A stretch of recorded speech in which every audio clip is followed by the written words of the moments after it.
सुकृताची जोडी बहुत सुकृताची जोडी बहुत सुकृताची जोडी बहुत सुकृताची जोडी म्हणून विठ्ठली आवडी म्हणून विठ्ठली आवडी तो हा विठ्ठल बरवा तो हा विठ्ठल बरवा म्हणून विठ्ठली आवडी आवडी तो हा विठ्ठल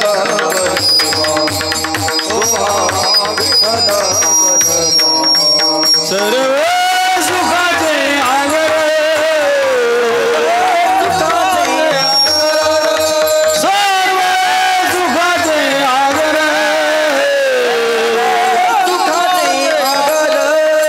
बाप रखुमादेवीवर बाप रखुमादेवीवर तो हा विठ्ठल बरवा तो हा विठ्ठल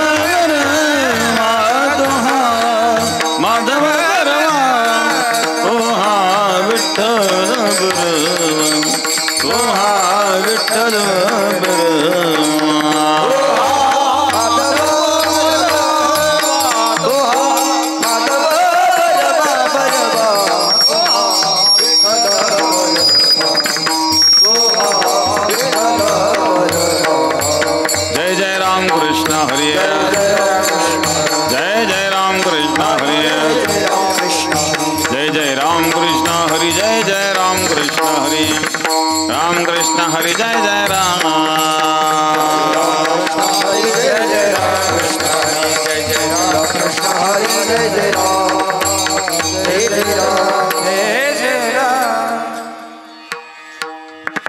स्वामी काज गुरु भक्ति स्वामी काज गुरु भक्ति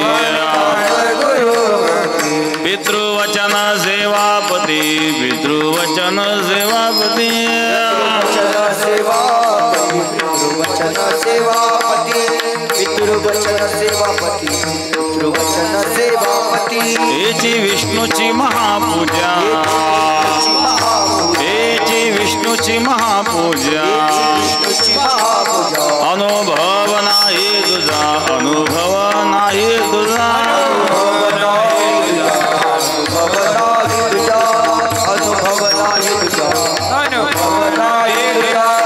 सत्य बोले मुखी सत्य बोले मुखी दुखवे आणि कांचे दुखे दुखवे आणि कांचे दुखे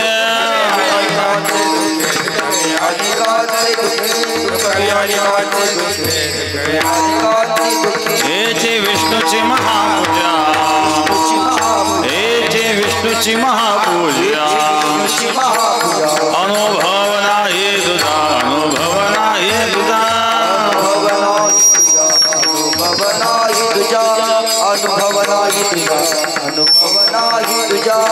निश्चयाचे बळ हे निश्चयाचे बळ तुका म्हणे त्याची बळ तुका म्हणे त्याची बळ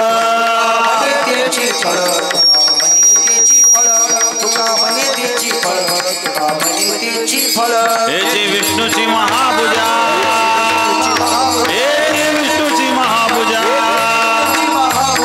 अनुभव नाही तुझा अनुभव नाही तुझा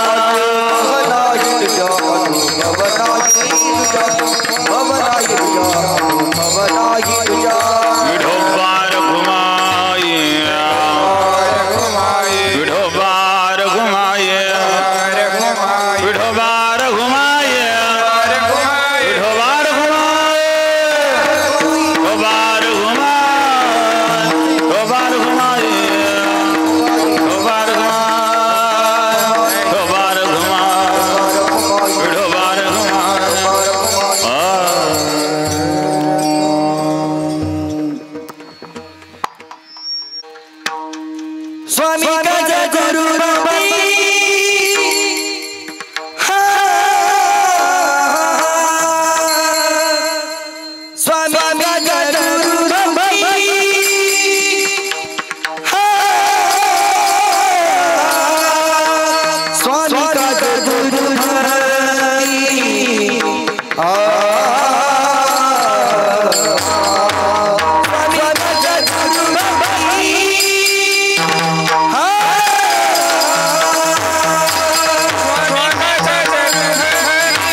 स्वामी काज गुरु भक्ती पितृवचन सेवापती हेच विष्णूची महापूजा अनुभव नाही तुझा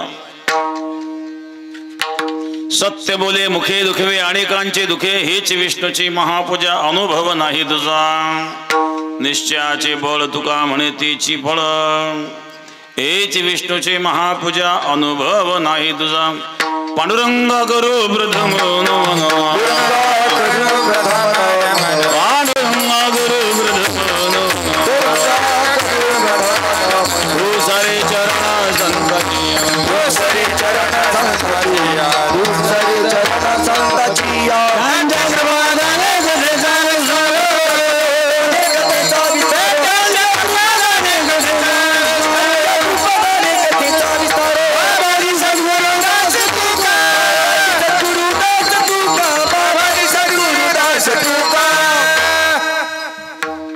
समचरण सर्वजन सांद्रिदां बुधाभं जगन्निहितपाणि मंडनं मंडनानां तरुण तुलसी माला कंदरं कुंजनेत्रं सदैवलहासं विठ्ठलं चिन्तयामि थोड़ा बेस ध्यानमूलं गुरुर्मूर्ति पूजामूलं गुरुपदं मंत्रमूलं गुरुर्वाक्यं मोक्षमूलं गुरुकृपां गंगा विशुद्धं नित्यपादवर्जितं जं वेदं गंगादान तरालेतं समाजेतं वर्धं नमामि गंगागिरिं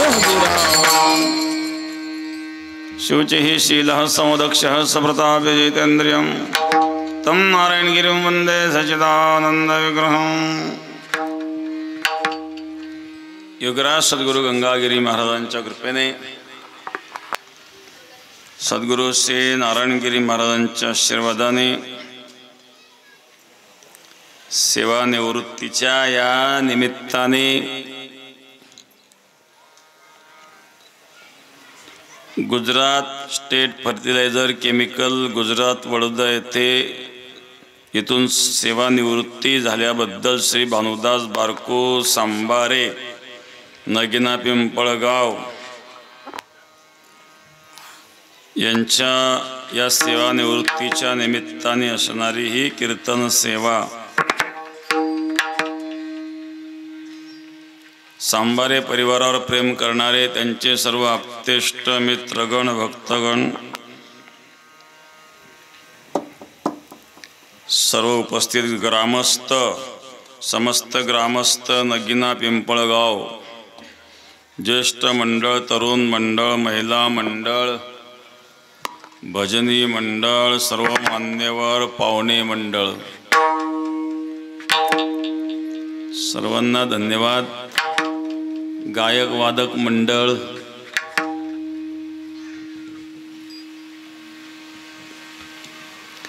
सेवानिवृत्ती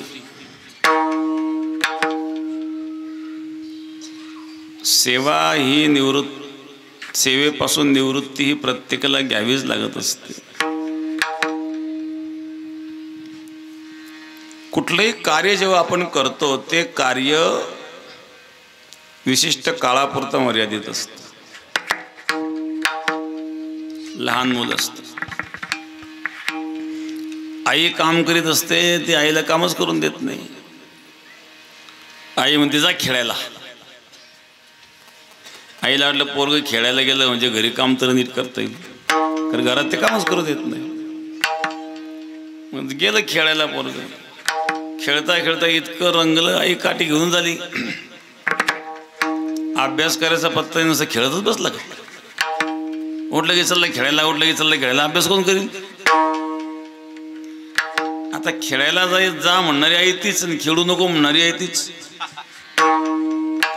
खेळायला जा तीच म्हणली होती पण खेळायला जा म्हणली त्यावेळेची परिस्थिती काय होती आईला वाटलं मुलगा काम करून देत नाही म्हणून खेळायला जा पण तो अभ्यास सोडून नुसतं खेळतच बसला म्हटलं सांगितलं आता खेळू नको आता अभ्यास कर म्हणजे आईने त्याला अभ्यासाला लावलं अभ्यास करू लागला शाळेत उच्च शिक्षण घेऊ लागला ग्रॅज्युएट झाला ग्रॅज्युएशन झाल्यानंतर आई म्हणली आता कुठपर्यंत शिकतो आता काही नोकरी धंदा पाहतो का नाही म्हणजे आता शिकू नको म्हणणारी आई तीच, अभ्यास कर म्हणणारी आई ती, पण अभ्यास कर म्हणली त्यावेळेची परिस्थिती वेगळी होती. तो खेळत होता आणि मग खेळू नको अभ्यास कर. आता अभ्यास करता करता सफलता मिळवली, आता सांगितलं आता अभ्यासाच्या मागे लागू नको, आता नोकरीचा विचार कर. नोकरीही लागली. आता नोकरी लागल्यानंतर नोकरी केल्यानंतर पुढे रिटायरमेंटचा विषय येतो. नोकरी कुठपर्यंत करायची त्याला पण मर्यादा आहेत. आणि त्यानंतर मग शेवटी सेवानिवृत्त व्हावं लागतं. म्हणजे कुठलंही काम जे आपण हातात घेतो एक दिवस त्या कार्याची निवृत्ती असते आणि निवृत्ती असणंही गरजेचं आहे. आता नोकरीतून निवृत्ती झाल्यानंतर पुढं भविष्यामध्ये संसारातूनही निवृत्ती होणार आहे. नाहीतर काही लोक मरेपर्यंत चाव्या सोडित नाही. साठोनी मरे धन लावी पोरासे भांड. धन साचवतो नंतर तो मेल्यावर पोरांचे भांडणं होतात. त्याच्यापेक्षा आपल्या हाताने बी लेट लावली काही बिघडलं का.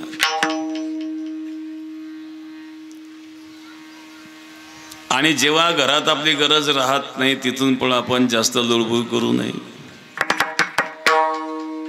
नाही का. परमार्थ कशा करताय बघ. तुम्हाला घरात आपली गरज राहिली नाही कसं समजावं.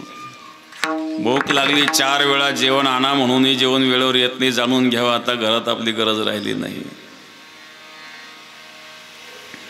म्हातारा झालेला असतो, डोळ्यात दिसत नाही, कानाने ऐकायला येत नाही. दृग दृग नाही तेज देह जब डग मग पग पग मग मग अलग पर टग टग मुख दंत वचन जब भग भग जमान चर लग भग जगरम भगवत भज चत सुभगन जग भर पिंगल सुयश अचल बसरे चटपट मन चट कपट तिज कटपट काल ने पट सिर झपट करे काल ने पट सिर झपट करे काल ने पट सिर झपट करे. कळलं का सांगावं लागेल. दृग दृग नाही तेज देह जब डग मग पग पग मग मग अलग परम. दृगदृगत नाही तेज, डोळ्याचं तेज गेलं, दिसायला कमी झालं. देह जब डगमग, शरीर डगमग करायला लागलं, थरथर कापायला लागलं. पग पग मग मग अलग परम, पाय थरथर कापायला लागले. तोंडातले दात पडले. चक चक मुख दंत वचन जब फग फग जमान चर लग भग जगन.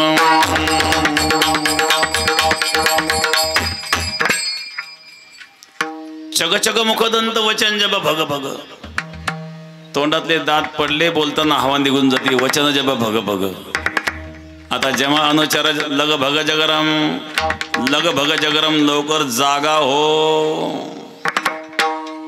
आता संसाराच्या कामचा राहिला नाही, संसाराच्या उपयोगाचा राहिला नाही, मग आता तिथूनही रिटायरमेंट. सेवानिवृत्ती ही होतच असते. सेवा ही निवृत्ती करिताच असते. निमित्त सेवा निवृत्तीचा आहे. कोणतंही कार्य, कोणतीही सेवा करताना त्या सेवेमध्ये जर आपण इमानदारीने ती सेवा पार पाडली तर आपण केलेली ती सेवा नोकरी ही नोकरी नसून ही भगवंताची पूजा ठरत असते. या ठिकाणी माजी आमदार भाऊसाहेब पाटील चिकडगावकर आपल्या कार्यक्रमाला उपस्थित झालेले आहेत. त्यांना धन्यवाद धन्यवाद धन्यवाद.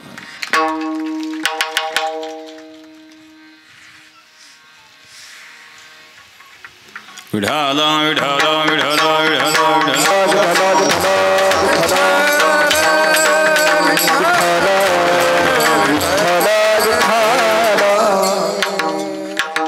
एखादा शिक्षक म्हणून नोकरी करतो, तर तो जर विद्यार्थी घडवणे त्याचा उद्देश असेल आणि त्या उद्देशाने जर तो नोकरी करीत असेल आणि खरोखर विद्यार्थी घडवण्याचा प्रयत्न करीत असेल तर त्याने केलेली ती नोकरी नोकरी नसून ती देखील भगवंताची पूजा आहे. तो केवळ नोकरी करीत नाही आहे, तो भगवंताचीच सेवा करतोय. कारण आपल्या वाटेला आलेली जी सेवा असेल, जे कर्म असेल तर इमानदारीने पार पाडणं ही भगवंताची पूजा आहे. यत् करोसि दश्नासि यज्जुहोसि ददासि यत् तपस्यसि कौन्तेय तत्कुरुष्व मदर्पणम्. भगवान सांगता अर्जुन तू जेही काम करशील ते फक्त मी केलं म्हणू नको, मला अर्पण कर. ते माझी पूजा आहे. म्हणजे नोकरी करतो एखादा शिक्षक म्हणून, पण विद्यार्थी घडवणे हा जर त्याचा मुख्य उद्देश असेल तर त्यांनी केलेली नोकरी ईश्वराची पूजा ठरत असते. कोणी राजकारण करीत असेल,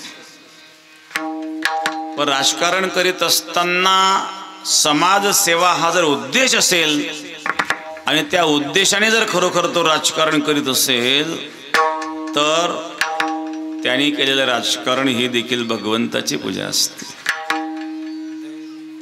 कारण त्या उद्देश समाजसेवा हा आहे.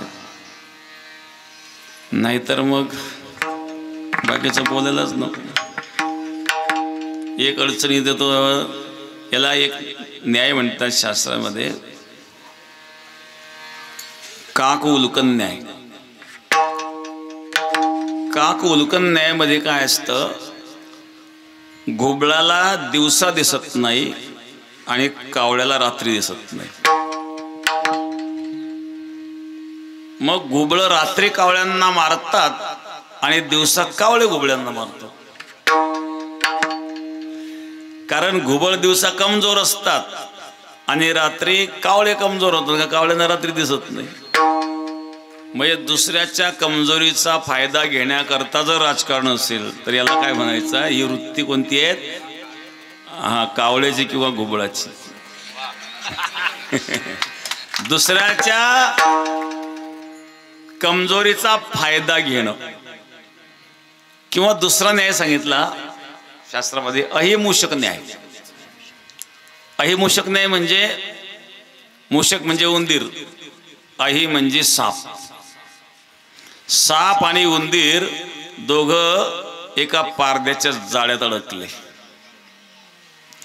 पारद्याच्या जाळ्यात अडकले. सापाला भूक लागलेली होती, समोर उंदीर होता. सापाला वाटलं उंदीराला जर खाऊन टाकलं तर आपली भूक शमू शकते, परंतु आपण जाळ्यात आहोत, म्हणजे आपण पारद्याच्या जाळ्यात अडकलेलो आहोत. जाळ्यातून बाहेर पडणं आता महत्वाचं आहे, आता भूक महत्वाची नाही सध्या. सापाच्या लक्षात आलं उंदराचे दात तीक्ष्ण असतात आणि उंदीर हे जाळं कुरतळू शकतो.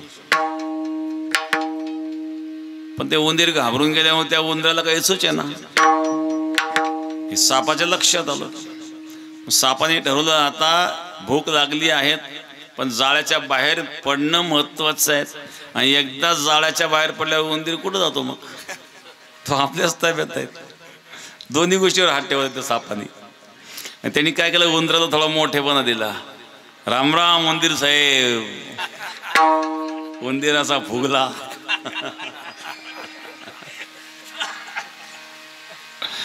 सापाने उंदराला मोठेपणा दिला म्हटल्यानंतर काय, उंदराला वाटलं मी उंदीर दिसत नसून मोर दिसत असलो पाहिजे म्हणले सापाला.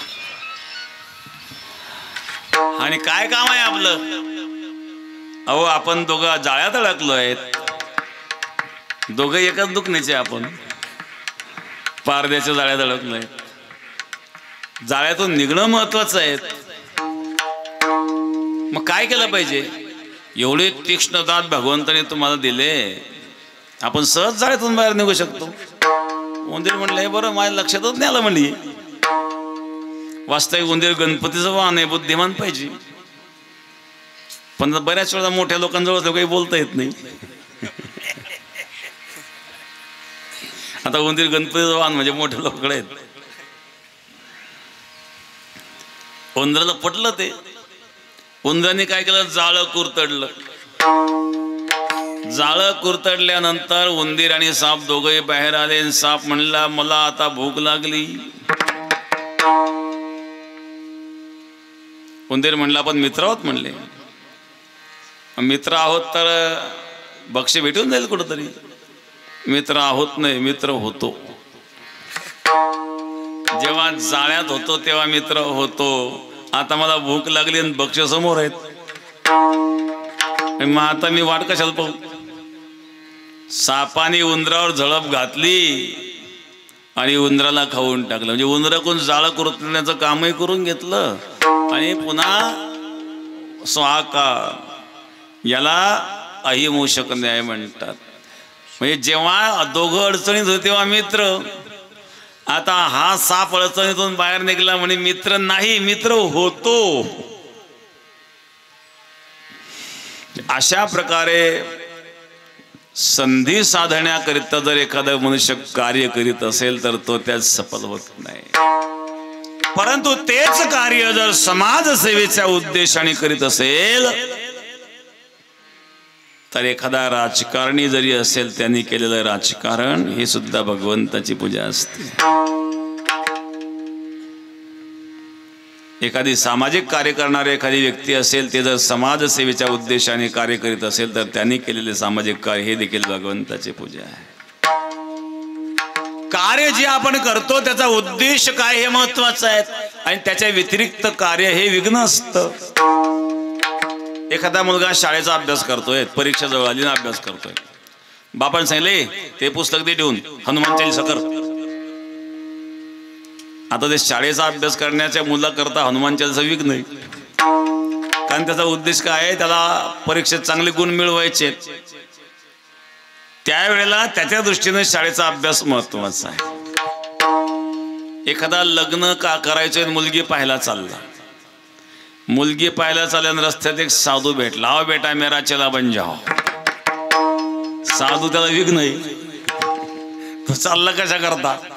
एक तर अलीकडच्या काळात मुली भेटत नाही. एक मुलगा आला आमच्याकडे, महाराज काहीतरी आशीर्वाद द्या. म्हणजे काय झालं? लग्नच होईना. म्हणजे त्याला याच्या वय किती तुझं? म्हणजे 40 झालं. म्हणजे थोड्या काळात कशा लग्न करतो? 40 उलटली तरी लग्न होईना. कोणाला काय समस्या, कोणाला काय समस्या. महाराज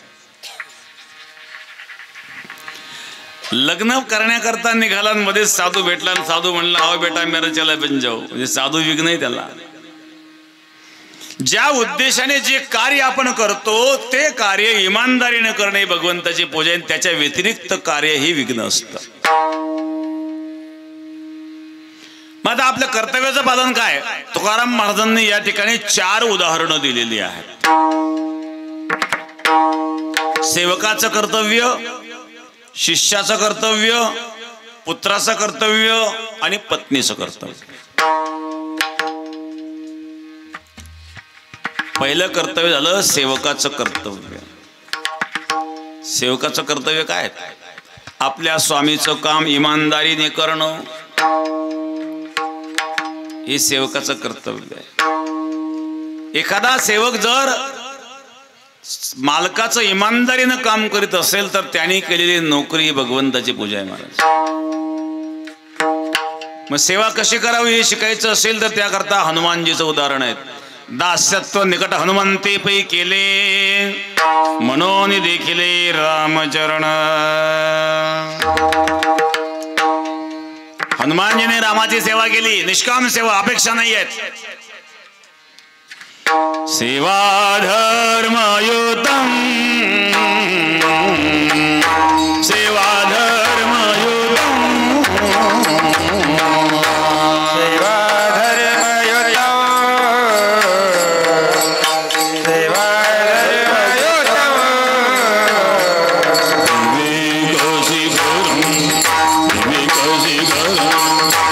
श्रीराम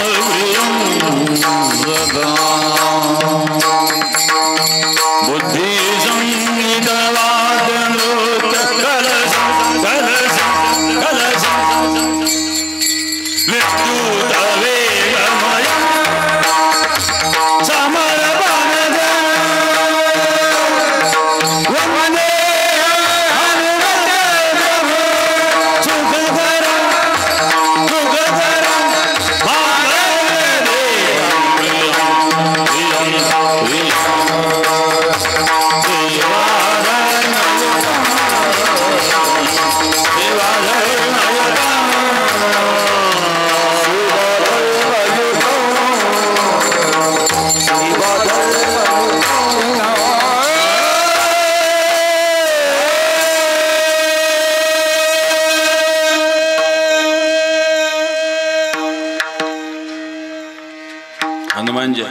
जय हनुमान ज्ञान गुण सागर जय कपी सदेव लोक उजागर रामदूत अतुलित बल धाम जन पुत्र महावीर विक्रम रंगी प्रभाव सुमति के संग संघर्षोन केसरी नंदन जय हनुमान ज्ञान गुण सागर जे ज्ञानाचे गुणाचे सागर आहेत पण सेवा भाव आहे थोडे गुण आपल्याकडे आल्यावर सेवाभाव राहत नाही आपली सेवा लोकांनी करावी इच्छा निर्माण होते सेवा कशी करावी स्वामी काज स्वामीचं काम इमानदारीने कसं करावं हे शिकायचं असेल तर हनुमानजी कोण शिकावं जेव्हा भगवान परशुरामचंद्र विजयी झाले लंकेवर विजय मिळवला अयोध्येला आले पहिला राम राणा पहिला राम राणा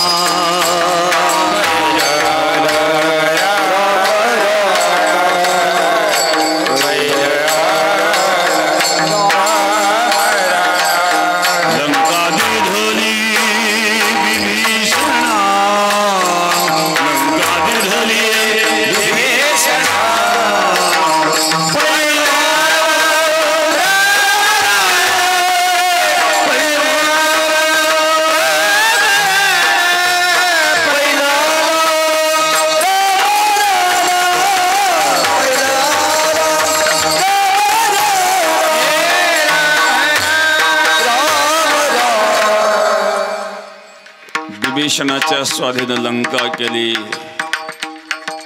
भगवान अयोध्येला आले बक्षीस समारंभ सुरू झाला ज्यांनी ज्यांनी जे जे कामगिरी केली त्याला बक्षीस ठरवलं वानरांना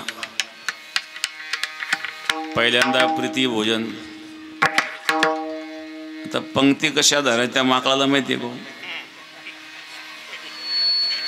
ते बसलं एकातून इकडं एकातून तिकडं एकीकडे बसलं एक तिकडं वाट्यावर बसलंय अरे बाबा असं नाही एका रांगेत बसा बसवलं एका रांगेत सुद्धा एकाच तोंड इकडून एका तोंड तिकडं त्या सांगितलं असं नका बसू सगळ्यांनी एका बाजूला तोंड करून बसा सगळे बसले एका बाजूला तोंड करून आल्या पत्रावळ्या आता झाडाचा पाला खाणारे ते वानर त्यांना हेच वाटलं आपलं खायला काही नाही त्या पत्रावळ्याच खाऊन टाकले जेव्हा नंतर पदार्थ आले तर पत्रावळ्याचा पत्ता नाही पत्रावळ्या कुठे म्हणजे आम्ही खाल्ल्या अरे बाबा पत्रावळ्या खात नसतात त्यावर जे पदार्थ खातात पुन्हा पत्रावळ्या वाढल्या मग पदार्थ वाढले त्या पदार्थामध्ये भोकरं वाढले भोकरं ते एका माकडाने काय करते भोकरं हातात घेऊन दाबलं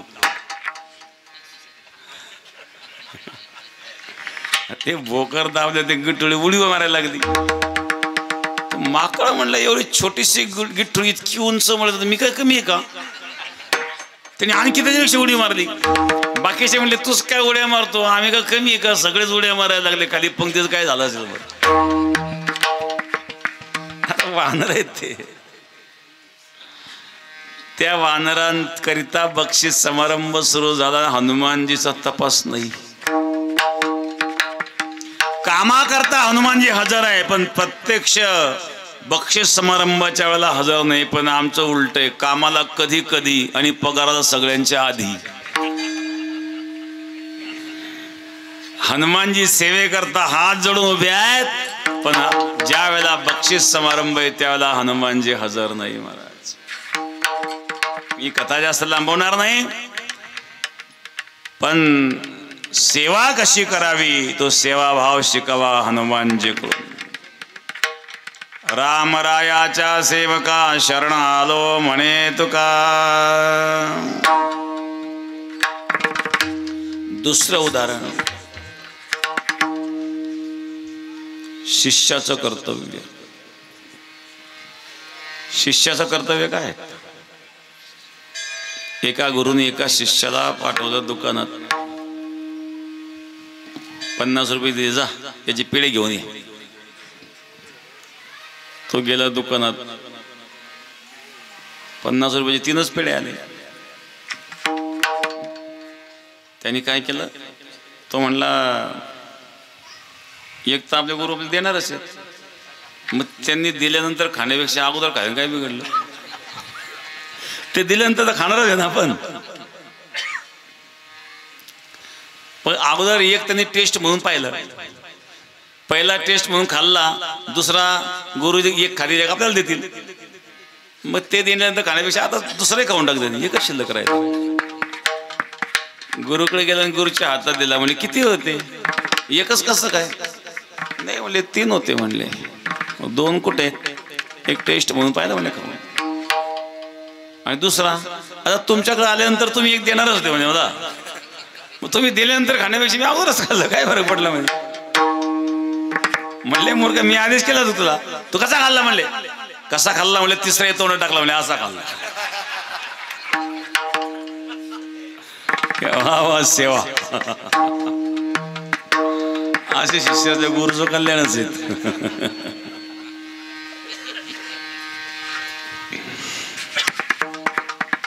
तर अशा प्रकारे गुरु आणि अशा प्रकारे शिष्य असेल तर काय होईल बरं? एक गुरु शिष्याकडे आला मुक्कामाला, शिष्य खूप गुरुची सेवा करायला लागला, आणि गुरुनी पाहिलं शिष्याकडे घोडी होती, अशी तयार घोडी होती. गुरुला म्हटलं दक्षिणा म्हणून घोडीच घेऊन जाऊ आपण आपल्या आश्रमामध्ये. तर गुरु लागला घुमायला, घोडी घोडी घोडी घोडी. शिष्याच्या लक्ष गुरु घोडी लाटायच्या बेतात दिसतोय. शिष्य म्हणले महाराज घोडी घेऊन जा, परंतु आशीर्वाद म्हणून आपली शाल जुळी द्या. आता ती शाल जी होती गुरुची ती सोन्याच्या जरीची होती. त्या शालीची किंमत लाखो होती. गुरुने हिशोब करून पाहिला आणि हे काही ताळव्या बसत नाही, घोडीपेक्षा शालजोडीची किंमत जास्त आहे. मग त्याने पुन्हा मंत्र बदलला, अरे शिष्या तुझं तुला, माझं मला, तुझं तुला, माझं मला. लोभी गुरु लालची चेला, होय नरको में ठेला मेला. हा गुरु शिष्य संबंध आहे का? नाही तर एक करते गुरु गुरु भोवती भारू शिष्यांचा. तुकाराम महाराज सांगतात 2 गुरु एका ठिकाणी आले की एकमेकावर गुरु गुरु करतात. एक करती गुरु गुरु भोवती भारू शिष्यांचा. हा गुरु शिष्य संबंध तुकोबारांना अपेक्षित नाही आहे. मग रामदास स्वामींचा एक शिष्य होता ज्याचं नाव होतं कल्याण. तो स्वामीजींची सेवा करायचा, स्वयंपाक करणे, कपडे धुणे, भांडी घासणे, सगळी सेवा करायची. स्वामीजींना पानाचा विडा खायची सवय होती. तो पानाचा विडा तयार करून द्यायचा. स्वामीजींचं वय झाल्यानंतर स्वामीजींचे दात पडले. दात पडल्यानंतर तो विडा चावल्या जात नव्हते त्यांना. मग हा तो विडा खलबत्त्यात कुटून द्यायचा. पण एक दिवस काय झालं, याच्याकडून चुना जरा जास्त पडला आणि चुना जास्त पडल्यामुळं स्वामींच्या जिभेला फोड आले. याला जेव्हा कळालं त्याला फार वाईट वाटलं. आपल्या चुकीमुळं स्वामींना त्रास दिला, ही चूक आपल्याकडून पुन्हा होऊ नये म्हणून तो काय करायचा, तो विडा अगोदर चावून पाहायचा आणि मग तो कुटून द्यायचा. पण नंतर हळूहळू हळूहळू त्याने काय केलं, कुटायचं बंद केलं, चावूनच तयार करून तो द्यायचा. आणि हे एका शिष्याने पाहिलं. बाकीचे शिष्य म्हणले होते ना, त्याला म्हटलं तर मुद्दा सापडला. एक तर हाच काय पुढं पुढं करतो, यंदा बाकीच्यांना खटकत होतं. याला वाटतं याच्यावर आपण का नाही बरं, स्वामीजी याला एवढं मोठंपणा देतात, मग मी काय कमी आहे का? आणि आता तर मुद्दा सापडला आपल्याला. तो गेला स्वामीकडे, स्वामी एवढा मोठा तुमचा विश्वास शिष्य आहे आणि तो काय करतोय, उष्टा वेळ देतो तुम्हाला. असं म्हटल्यानंतर स्वामीजींनी मात्र दुर्लक्ष केलं. यांना वाटलं काय करू, आपल्यानंतर भेल गेला. पण हे म्हणले नाही, आता एवढा मुद्दा आपल्या हातात सोडायचाच नाही आपण. त्यातले काही मुलं गेले शिवाजी महाराजांकडे. शिवाजी महाराजांनी सांगितलं अशा अशा प्रकारे आश्रमात गोंधळ चालू आहे, या मला काही पसंत नाहीये, पण काही करत स्वामीला सांगितलं, स्वामी काही लक्ष देत नाही आहेत. स्वामीजींना उचिष्ट विडा अशा प्रकारे तो देतोय, हे काही योग्य नाही आहे असं म्हटल्यानंतर शिवाजी महाराज अचानक रामदास स्वामींच्या आश्रमात आले. रामदास स्वामींना आश्चर्य वाटलं, अचानक कसं काय ना, लवकर कळलं असतं तर स्वागताची तयारी करता आली असते. शिवाजी महाराज म्हणे, मी स्वागता करता नाही आलो, तुमचा एक शिष्य आहे कल्याण, कुठे येतो, बोलव त्याला बोलवलं. अरे स्वामीजींची भोजनाची व्यवस्था तू करतो का? म्हणले हो. स्वामीजींना विडा बनवून तू देतो का? म्हणलं हो. मग तू ज्या खलबत्त्यामध्ये कुटून विडा देतो तो खलबत्ता घेऊन ये. आता बऱ्याच दिवसापासून हा खलबत्त्यात कुठेच नव्हता, चावूनच द्यायचा. त्याला सांगितलं ज्या खलबत्त्यात तो विडा कुटतो तो खलबत्ता घेऊन ये असं म्हटल्यानंतर तो आतमध्ये गेला, एक ताट घेतलं आणि त्यांनी जबडा कापला महाराज. तो ताटात ठेवला, स्वामीजींच्या जवळ आला, ताट खाली ठेवलं, स्वामीजींच्या चरणावर मस्तक ठेवलं आणि स्वामीजींच्या चरणावर प्राण सोडला. हे गुरु भक्ती.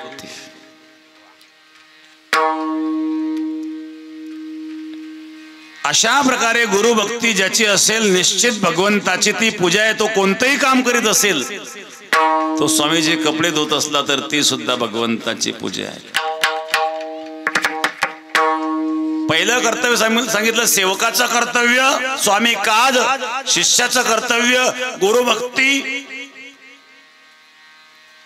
तिसरे पुत्राचं कर्तव्य आणि चौथे पत्नीचं कर्तव्य.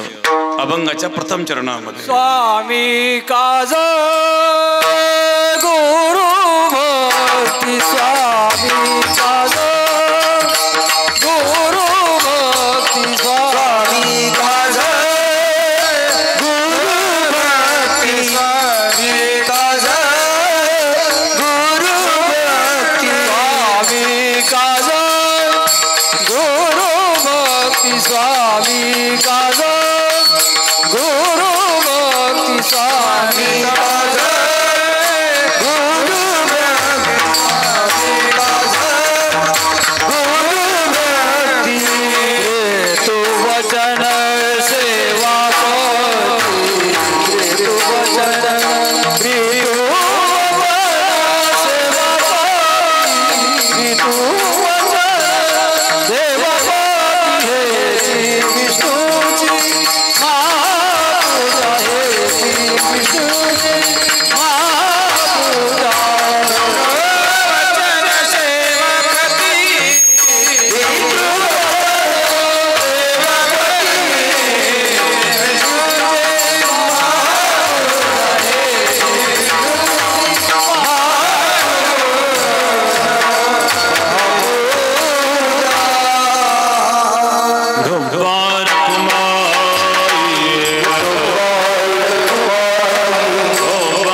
या ठिकाणी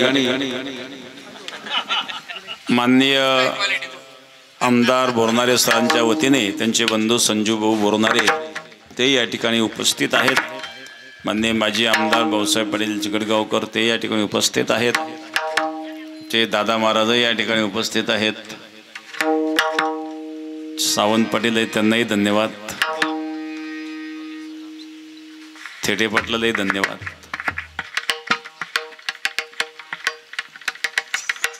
उपस्थित मान्यवर काही लांबून पाहुणे आलेले आहेत. जास्त न लांबवता थोड्या वेळात आपण आवरून घेण्याचा प्रयत्न करू. विठाला विठा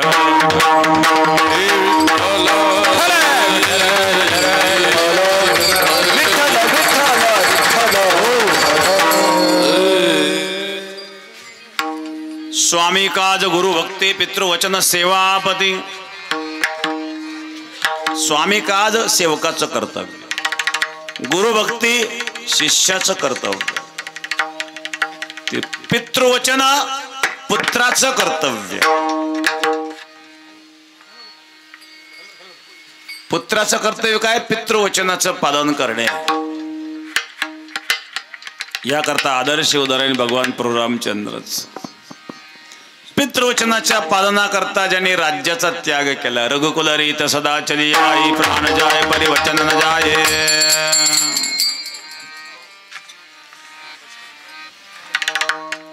बघा, दशरथ एकदा सहज आरशात पाहत होता. आरशात पाहिल्यानंतर दशरथाला कानाच्या जवळचा एक केस पांढरा दिसला आणि माणसाचे केस पांढरे व्हायला लागले. त्यांनी सावध व्हावं. ही काळाची पहिली नोटीस समजावी. जरा करणे मुळी सांगू आणि गोष्टी. जरा करणे मुळी सांगू आणि गोष्टी. जरा करणं मुळी सांगू आणि गोष्टी. जरा करणं मुळी सांगू आणि गोष्टी. मृत्यूची या भेटी जवळी आली. मृत्यूची या भेटी जवळी आली. मृत्यूची या भेटी जवळी आली. आता माझे मन होई सावधान.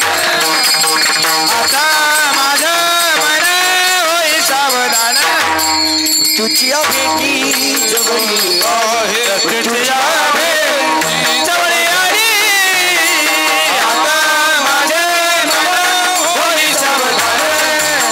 आता माझे मन होई सावधान. होई सावधान. होई सावधान. जरा कर्णामुळे सांगवाली गोष्टी मृत्यूच्या भेटीजवळ आल्या. तुकाराम महाराजांनी एकदा आरशात पाहिलं आणि त्यांना कानाजवळचा केस पांढरा दिसला. महाराज म्हणले, या कानाच्या पांढऱ्या केसांनी माझ्या कानामध्ये एक गोष्ट सांगितली. काय गोष्ट सांगितली? मृत्यूची या भेटी जवळी आली. आता सावधान. केस पांढरे व्हायला लागले म्हणजे सावधान. आता अलीकडच्या काळात लहानपणापासूनच डोळे व्हायला लागले. आता ही विकृती तर दिलंच नाही. दशरथ सावध झाला. दशरथाने वशिष्ठांना बोलून घेतलं. सांगितलं, उद्याच मला रामाचा राज्याभिषेक करायचा. वशिष्ठ म्हणले, मुहूर्त पाहावं लागेल. सांगितलं, शुभस्य शीघ्रम, शुभ कार्य शीघ्रगतीने करायचं असतं. उद्याच अभिषेक व्हायला. आता आधीच राजाच आहेत. वशिष्ठ म्हणले, लागल तयारीला. ही बातमी कौसल्याच्या दासीला कळाली आणि ती कौसल्याकडे गेली सांगायला. कौसल्याला इतका आनंद झाला. कौसल्याने आपल्या गळ्यातला नवरत्न हार त्या दासीला अर्पण केला.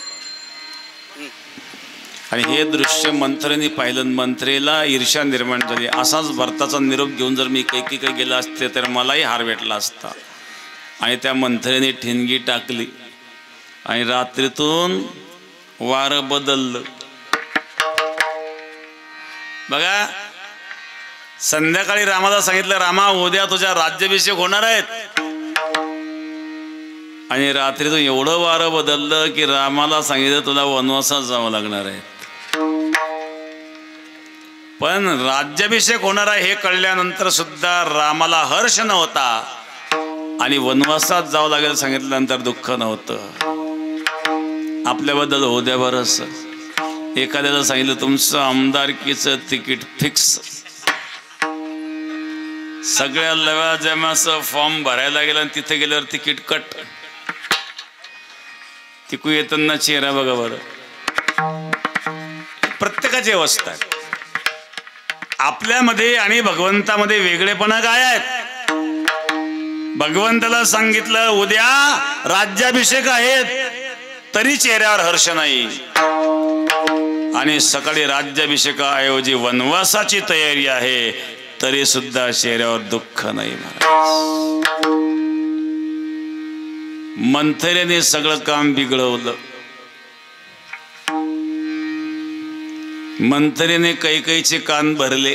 अगं कैकई, तू इतकी भोळी कशी? जग कुठं चाललं? असं भोळं राहून चालत नाही. तुला एक कपट कारस्थान कळायचं नाही. भरताला गावाला पाठवून दिलं आणि त्याच्या पाठीमागं सगळं कारस्थान चालू आहे, तुला नाही कळायचं. कैकई म्हणले मंथरे माझ्या रामाबद्दल असं बोलू नको. मंथरा लागली गडबड लोळाले, मला तरी काय करायचं, मी तर दासीच आहे. त्या कैकईने मंत्रीला स्पर्श केल्याबरोबर कैकईमध्ये विघ्नेश्वरीने प्रवेश केला आणि कैकईने रामातला वनवास आणि दशरथाला राज्य 2 मागण्या मागितल्या. कैकईच्या या मागणीला अयोध्येकरांचा विरोध होता, सर्वांचा विरोध होता, पण रामाने सांगितलं नाही. रघुकुलरी सदा चले आये, प्राण जाये परिवचन न जाये. प्राण गेला तरी शब्द बदलणार नाही. पितृवचनाचं पालन करण्याकरता रामाने वनवासला जाण्याची तयारी केली. रघुनंदन पायी गेला, रघुनंदन पायी गेला,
रामचंद्रांनी वनवास स्वीकारला. पितृवचनाचं पालन. स्वामी काज गुरु भक्ती पितृवचन 4थं उदाहरण सेवा पती पत्नीचं कर्तव्य. पुराणामध्ये शांडिल्याचं उदाहरण येतं. शांडिल्या नावाची एक पतिव्रता होती, राजकुमारी होती. तिने संकल्प केला एक दिवस राजमहालाच्या बाहेर दृष्टी टाकल्यानंतर प्रथम पुरुष जो दृष्टी समोर दिसेल त्याच्याशी विवाह करायचा. असा संकल्प केल्यानंतर तिने जेव्हा राजमहालाच्या बाहेर दृष्टी टाकली, रस्त्याने एक म्हातारा कुष्ठरोगी चाललेला होता. शांडिल्याने आपल्या सेवकांना सांगितलं आणि त्या कुष्ठरोगी म्हाताऱ्याला बोलवून घेतलं. तो तर घाबरला. राजकुमारीने मला का बोलवलं असेल, असा काय अपराध झाला माझा? तो थरथर कापत होता. राजकुमारी म्हणले मला तुमच्याशी विवाह करायचा. असं म्हणे तो आणखीच घाबरला. राजा काही जिवंत ठेवत नाही आपल्याला. आता एक तर त्याचं वय झालेलं, त्यात कुष्ठरोग आणि तरुण राजकन्या, कसं काय ताळमेळ बसायचं? शांडिल्याने सांगितलं माझा संकल्प आहे. शेवटी राजालाही कळालं आणि त्या शांडिल्याच्या आग्रहानुसार त्या कुष्ठरोगी असणाऱ्या म्हातारीशी त्या शांडिल्याचा विवाह झाला. ते आपल्या पतीची सेवा करू लागले. याला चालता येत नव्हतं, आरोगी होता, वय झालेलं होतं. याला खांद्यावर घेऊन ती चालायची महाराज. एक दिवस सायंकाळची वेळ आपल्या पतीला खांद्यावर घेऊन ती चाललेली होती. त्यावेळेला एक प्रसंग, मांडव्य ऋषींना चोरीच्या आरोपावरून एका राजाने सुळावर दिलेलं होतं. चोरांनी चोरी केली आणि चोरून आणलेलं द्रव्य मांडव्य ऋषी झोपडीत टाकून गेले पडून. आता ऋषी ध्यान असतं आणि जेव्हा झोपडी चेक केली सगळं चोरीला गेलं, सगळं द्रव्य झोपडीत सापडलं ना. मांडव्य ऋषींना माहिती नाही काय घडलं, पण सापडलं. पकडलं, राजासमोर उभं केलं. मांडव्य ऋषी म्हणले मी नाही चोरी केली. राजा म्हणलं तुम्ही जर चोरी नाही केली तुमच्या झोपडीत आलं कसं? काही चोरी करणारे असतात, काही चोरी पचवणारे असतात. शेवटी मांडव्य ऋषींना सुळावर दिलं महाराज. ही शांडिल्य आपल्या पतीला खांद्यावर घेऊन चाललेली होती. ही त्या सुळाच्या जवळून गेल्यानंतर सुळावर असणाऱ्या मांडव्य ऋषींना हिच्या पतीचा स्पर्श झाला. स्पर्श झाल्यामुळं त्याला वेदना झाल्या. तो सूळ गुदद्वाराला टोचला आणि त्याने शाप दिला, ज्या कोणी मला स्पर्श केला असेल तो सूर्यास्तानंतर मरेल. हे शब्द ऐकल्यानंतर शांडिल्य म्हणजे सूर्यास्तानंतर जर माझे पती मरणार असेल तर मी सूर्यास्त होऊ देणार नाही. तुका म्हणे पतिव्रता तिची देवावरी सत्ता असं म्हटल्यानंतर पृथ्वीचं भ्रमण थांबलं महाराज. पुढची कथा मी सांगत नाही. पती सेवेचं हे सामर्थ्य. स्वामी काज गुरु भक्ती पितृवचन सेवापती. अशा प्रकारची सेवाभाववृत्ती जर आपली असेल तर महाराज सांगता हीच भगवंताची पूजा आहे, यापेक्षा दुसरा अनुभव नाही. द्वितीय चरणामध्ये हेच महाविष्णूची पूजा.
सव्वा तीन झालेत.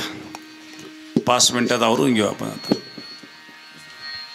पाहुणे आले काही ना जायचं आहेत, अजून पंक्ती व्हायच्या आहेत. आज या ठिकाणी या सेवा निवृत्तीच्या या निमित्ताने असणारी कीर्तन सेवा आहेत. श्री भंदास बारकू संभारे त्यांचे चिरंजीव स्नेहल भंदास संभारे आणि समस्त संभारे परिवार यांच्यावर प्रेम करणारे सर्व त्यांचे आप्तेष्ट मित्रगण सर्वांना धन्यवाद. सेवा निवृत्तीच्या निमित्ताने सेवा आहेत. या ठिकाणी आपल्या कर्तव्याचं पालन हीच भगवंताची पूजा आहे. दुसरी महत्त्वाची गोष्ट भगवंताने हे सांगितली की मनुष्याने जीवनामध्ये सत्य बोलावं. मुखाने सत्य बोलावं आणि दुसऱ्याच्या दुःखाने दुःखी व्हावं आणि त्याला दुःखातून मुक्त करण्याचा प्रयत्न करावा. हे महाराज तृतीय चरणामध्ये सांगतात. सत्य बोल मुखे सत्य बोल मुखे सत्य बोल मुखे सत्य बोल मुखे सत्य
या ठिकाणी सांबारी परिवाराच्या वतीने मान्य भाऊसाहेब चिवडगावकर यांचा सत्कार केलेला आहे. सत्य बोले मुखे दुखे अनेकांच्या मुखाने सत्य बोलावं, दुसऱ्याच्या दुःखाने दुःखी व्हावं. अशा प्रकारे जर आपण दुसऱ्या दुःखातून मुक्त केलं, सत्य बोललो, आपले इमानदारीने काम पार पाडलं, तर आपल्यामध्ये दृढता येते, निश्चयात्मक बुद्धी आणि दृढतापूर्वक एखादं काम जेव्हा आपण करतो त्यामध्ये सफलता प्राप्त होत असते. हेच महाराज शेवटच्या चरणामध्ये सांगतात. निश्चयाचे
नित्य सेवा चालू आहे. नित्य आरती सेवा सकाळी 7 वाजता 8 वर्ष पूर्ण झाले, 9 वर्ष चालू आहेत.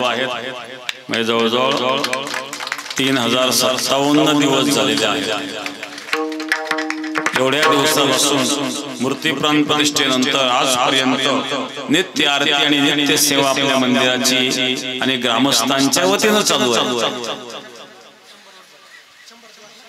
हनुमान चालीसा सुरू करून 100 दिवस झालेले आहेत. 100 शनिवार हनुमान चालीसाचे झालेले आहेत. तर अशा प्रकारे हनुमान चालीसाही चालू आहे. नित्य सेवा ग्रामस्थ बदलून जसा नंबर असेल ते सेवा करतात. नाही तर बऱ्याच ठिकाणी देतात कोणतरी पगारी पुजारी घेऊन सध्या. तर मूर्ती प्राण प्रतिष्ठेच्या वेळेला आम्ही सूचना केली होती, कारण मंदिर लोक बांधतात पण काही लोक वर्षाच्या वर्षात मंदिरात येतात. म्हणून नित्य सतत पूजा आरती नैवेद्य हे व्हावं, तर तिथं चैतन्य राहत असतं. आणि म्हणून तेव्हापासून ग्रामस्थांनी हे नित्यनेम सुरू केले. आजही हे नित्यनेम चालू आहेत आणि त्याबद्दल मी ग्रामस्थांना धन्यवाद देतो. विठ्ठल जय जय विठ्ठल.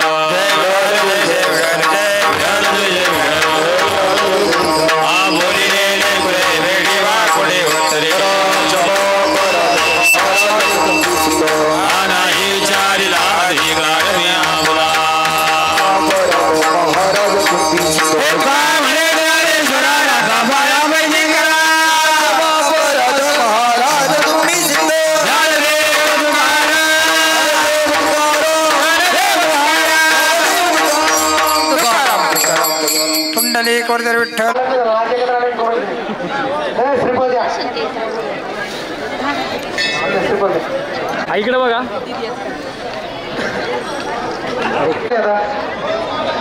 बघा समोर मनोज भाऊ,